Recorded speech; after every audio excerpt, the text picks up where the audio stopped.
He was innovative. Tenacious. And one of the best capitalists. He quickly learned to basically control everything that had anything to do with the steelmaking business. He went from a humble background and built his way and built his empire. Andrew Carnegie's contributions in the industry and abroad significantly influenced the growth of the United States. The incredible boom of the steel industry masked the thorns of the Johnstown flood and the Homestead strike. Despite heavy burdens, Carnegie was a great man, industrially and morally. He ignited the flames of industry, facing tragedy, treason, and triumph.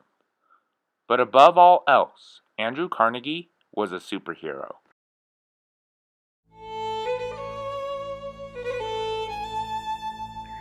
Andrew Carnegie was born in Dunfermline, Scotland on November 25, 1825. Dunfermline was the heart of Scotland's linen industry, and Carnegie's father was a weaver.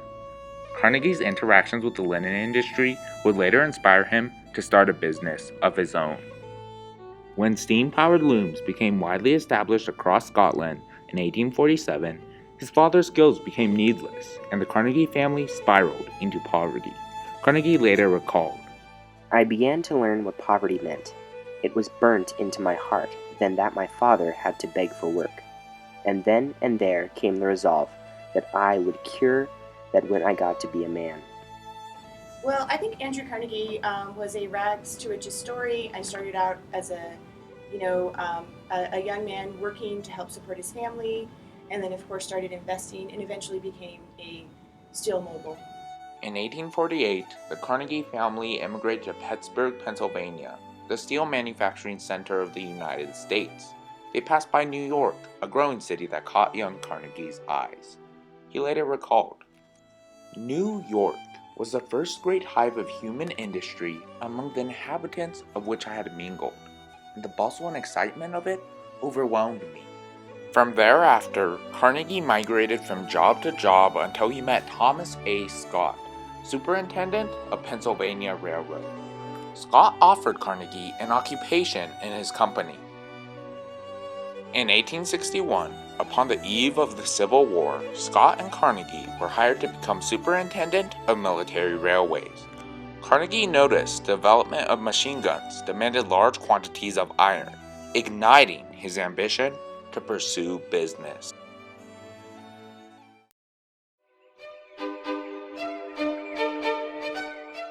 In 1865, Carnegie founded the Keystone Bridge Works, a company dedicated to replacing wooden railroads with more durable iron ones. Carnegie had all the qualities that made his company successful. You have to have drive, you have to have strength, you have to have courage to do that, and I believe that was part of his strength, was his character. After 3 years, Carnegie had an annual income of $850,000. In 1868, Carnegie invested nearly all his money to construct the St. Louis Bridge. Steel, a material that was difficult and expensive to produce, was required for the construction of the bridge. Carnegie searched for a solution and eventually came across English inventor Henry Bessemer, who created a process to speed the production of steel from 2 weeks to 15 minutes. The Bessemer process revolutionized American transportation by providing a durable and inexpensive process to produce steel. In 1873, construction of the St. Louis Bridge is completed, and it became a huge success for Carnegie's business. Expanding to skyscrapers, Carnegie truly became a man of steel. He hires Henry Frick, a self-made millionaire by 30, who doubles his fortune. What started as a simple entrepreneur's ambition soon progressed into a steel behemoth. A behemoth that was bound to stumble. In celebration of the boom in Carnegie's industry, Frick creates a resort called the South Fork Fishing and Hunting Club in Johnstown, Virginia, near a dam that had amassed water. Carnegie seemed to always find success around the corner. May 31st, 1889. The city of Johnstown were alerted. Prepare for the worst. Johnstown residents knew that maneuvering to the roof of their houses would be the safest approach. Among them Anna Fenn Maxwell, a mother of 7. At 3 p.m., the residents stood paralyzed in horror as the South Fork Dam burst, unleashing 20 million tons of water. Anna clung on to her newborn child while the other 6 grasped for their mother. One by one, her children began to drown. As Anna recalled, "The water rose and nearly touched the ceiling.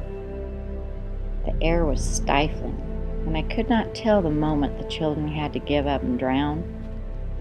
What I suffered, with the bodies of my 7 children floating around me in the gloom, can never be told." The Johnstown flood was one of the most disastrous tragedies in the history of the United States, killing over 2,200 people and demolishing 1,600 homes. In both stress and shame, Carnegie lends authority to Frick.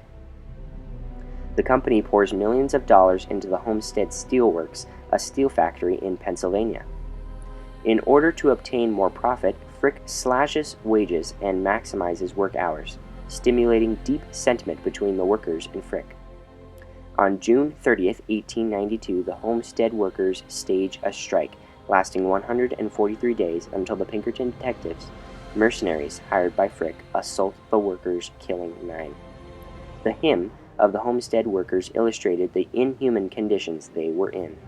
"Sing ho, for we know you, Carnegie. God help us and save us, we know you too well. You're crushing our wives and you're starving our babies. In our homes you have driven the shadow of hell." The state militia stopped the riots, and the Homestead strike became one of the most prominent symbols of the rich versus the poor.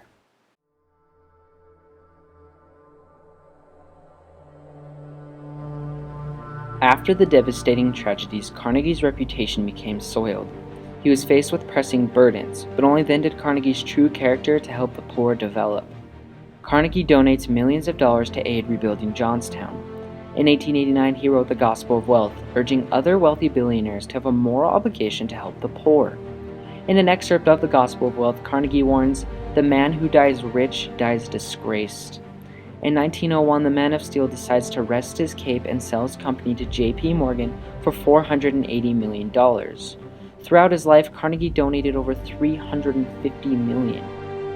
He made much profit and became very wealthy, and as a result of that, he shared his wealth with society. Carnegie's philanthropy was primarily focused on education.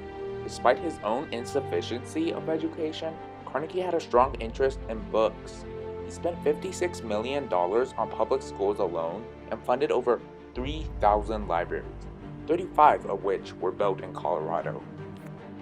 Carnegie recalled, "It was from my own early experience that I decided there was no use to which money could be applied so productive as the founding of a public library. Several prestigious universities, such as the Carnegie Mellon University, the Carnegie Institute of Science, and the Carnegie Institute of Technology, were created through the charity of Andrew Carnegie."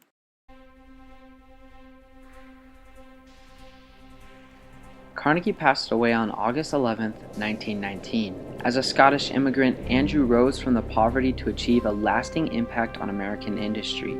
However, Carnegie soiled his name in both Johnstown and Homestead. This explorer of industry encountered major setbacks and exchanged the calamities he created with innovation and philanthropy. Did this captain of industry help the United States, or did this robber baron cause the devastation of innocent lives? At the end of the day, Andrew Carnegie did leave this world a better place. This man felt the pressure of these tragedies, but didn't run away. This man knew his mistakes and made an effort to fix them. This man demonstrated what robber barons didn't: the acknowledgement of unjust industrial behavior. This man paved a road in industry and in education.